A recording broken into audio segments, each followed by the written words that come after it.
ঘোষণা দিতে চাই, বিশ্বনবীর অপমানের প্রতিশোধ হিসাবে বাংলাদেশের 18 কোটি মানুষের যদি জীবন দিতে হয়, শুধু তাই নয়, পৃথিবীর 150 কোটি মুসলমানের যদি জীবন দিতে হয়, আমরা বিশ্বনবীর অপমানের প্রতিশোধ হিসাবে জীবন দিতে রাজি আছি। সকলে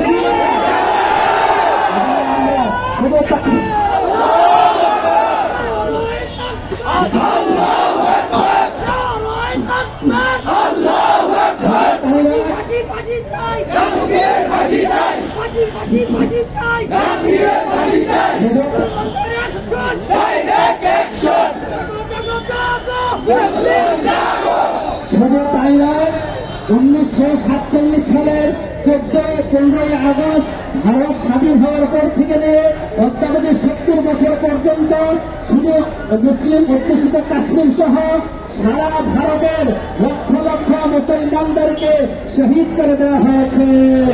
মোদী সরকারকে আহ্বান জানাবো, বিশ্বনবীর অপমানের কারণে রামগিরি সহ আপনার এমপি সহ সকল নবীর শত্রুদেরকে আপনি সুস্থ বিচার করবেন। এই বলে আমার বক্তব্য শেষ করছি। ওয়াফির দাওয়ান আলহামদুলিল্লাহ রাব্বিল আলামিন। মুসলিমদের আগত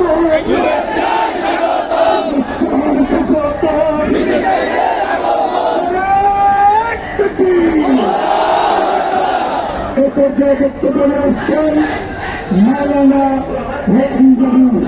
মাওলানা বক্তব্য।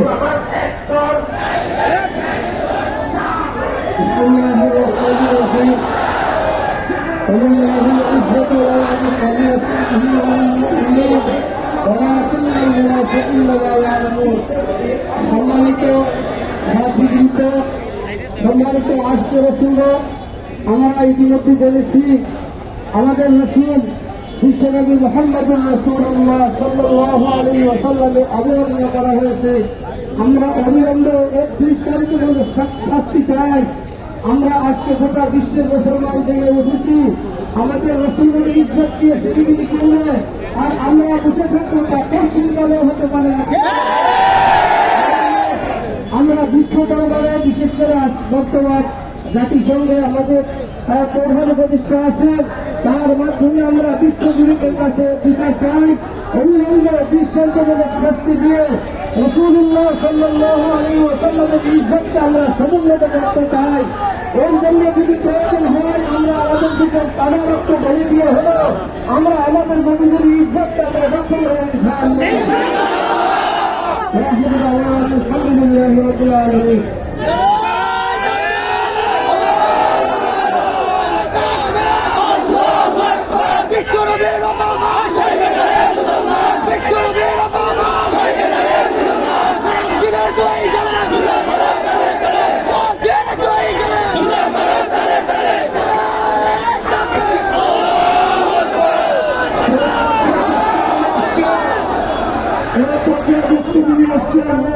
مولانا أبي القاسم الشافعي مولانا أبي القاسم الشافعي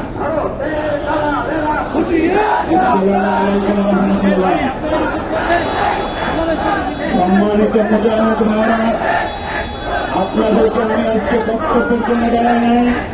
আমি আপনাদেরকে একটা প্রশ্ন করতে চাই, আজকের এই মজমাটি কোন ব্যক্তির পক্ষে না রাসূলুল্লাহর পক্ষে?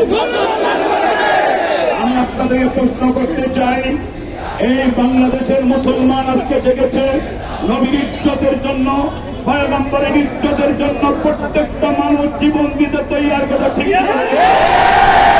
ভারত সরকারকে হুঁশিয়ার করে দিতে চাই, এই পৃথিবীর ইতিহাস আবার আপনাকে পড়তে হবে। ঈমান আর ইসলামের বিপক্ষে দাঁড়াইয়া ফেরাউন টিকে নাই, হামান টিকে নাই, নমরুদ টিকে নাই, ইস্ট ইন্ডিয়া কোম্পানি ভারতে টিকে নাই, রাশিয়া আফগানে টিকে নাই। পৃথিবীর কোন শক্তি রাসূলের বিপক্ষে দাঁড়াইলে টিকতে পারবে না।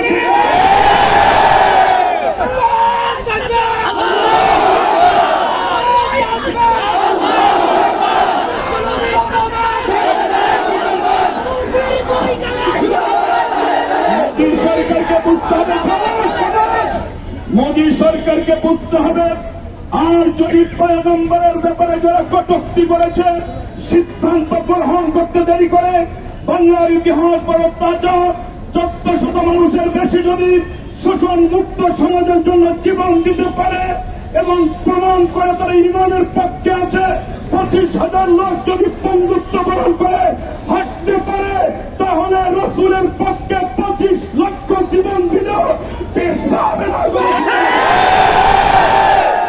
এজন্য নেতৃবৃন্দ আপনাদেরকে যে নির্দেশ দিবেন ওই নির্দেশ বাস্তবায়ন করতে রাজি আছি। রঞ্জিত হলো নিজের চোখের তত্ত্ব যারা খুন দিয়ে রসুলের ইজ্জত হেফাজত করতে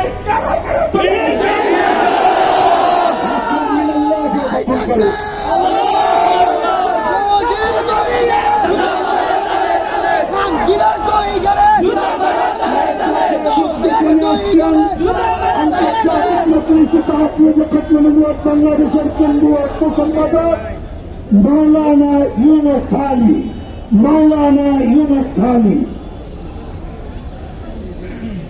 نحمده ونصلي على رسوله الكريم أما بعد فقد قال الله تبارك وتعالى محمد رسول الله والذين معه أشداء على الكفار رحماء بينهم تراهم ركعا سجدا يبتغون فضلا من الله ورضوانا।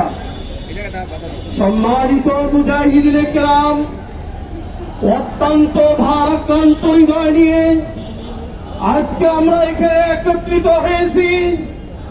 আমরা তো মুসলিমই জাতি যারা রক্ত দিতে রসুলের জন্য, আল্লাহর জন্য, দ্বীনের জন্য আমরা আনন্দ বোধ করি। আমরা সেই জাতি, আমাদেরকে বুলেট বোমা দেখিয়ে ভয় দেখিয়ে কোন লাভ নেই। মোদী সরকারকে বলতে চাই, তোমরা 700 বছর মুসলমানদের শাসনাধীনে তোমরা ছিলে। তোমাদের মানবতার প্রতিরক্ষা করে মুসলমানরা জুলুম করে না, ইসলাম শিক্ষা এটা দেয় না। কিন্তু আমাদের পূর্বপুরুষদের দেশ হিন্দুস্তান তোমরা দখল করে রেখেছ, শহীদ করেছ। শুনে রাখো, আবার সেই দিন আসতেছে যেই দিন বাবরি মসজিদের মিনার লা ইলাহা ইল্লাল্লাহ পথ করে উঠবে।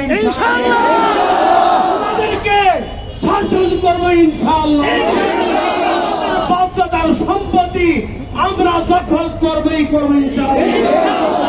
আমি ইসলামের শত্রুদেরকে বলতেছি, তোমরা লেবানন, ফিলিস্তিনের ভাইবোনদের রক্ত ঝরাইতেছ। একদিন এমন আসবে যেই দিন মুসলমানরা ওই এলাকায় রাজত্ব কায়েম করবে। মুসলমানরা তাদের বুকের তাজা রক্ত দিয়ে ইসলামী পতাকা সেখানে উড্ডীন করবে। আল্লাহ তাআলা আমাদের সবাইকে ইসলামের পক্ষে থাকার তৌফিক দান করুন। আল্লাহ তাআলা হিদায়াত করুন, অন্যথায় ধ্বংস করে দেন।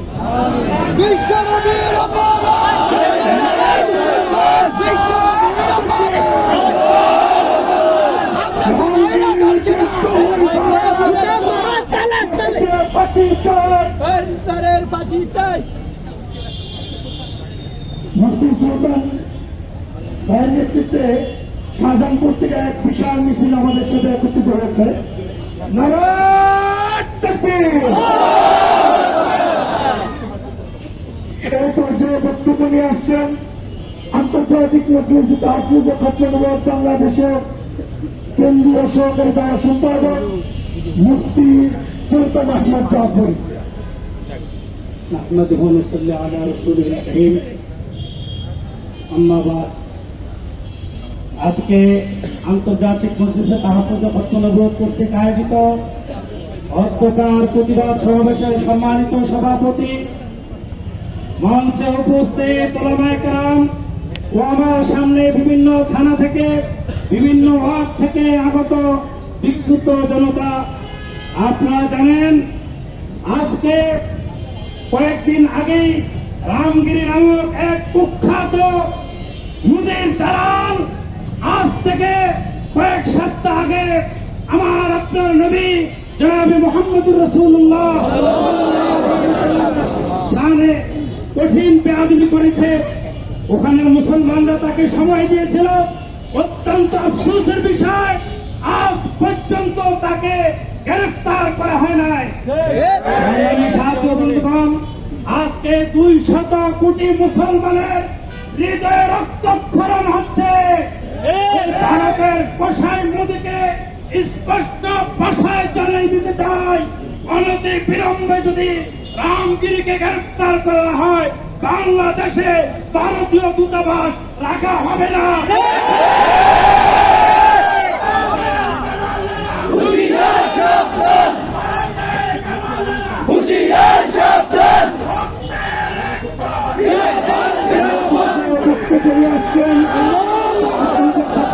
বাংলাদেশের কেন্দ্রীয় দপ্তর সম্পাদক মুফতি আলামিন ফাজি, মুফতি আলামিন ফাজি। আলহামদুলিল্লাহ ওয়া কাফা ওয়া সালামুন আলা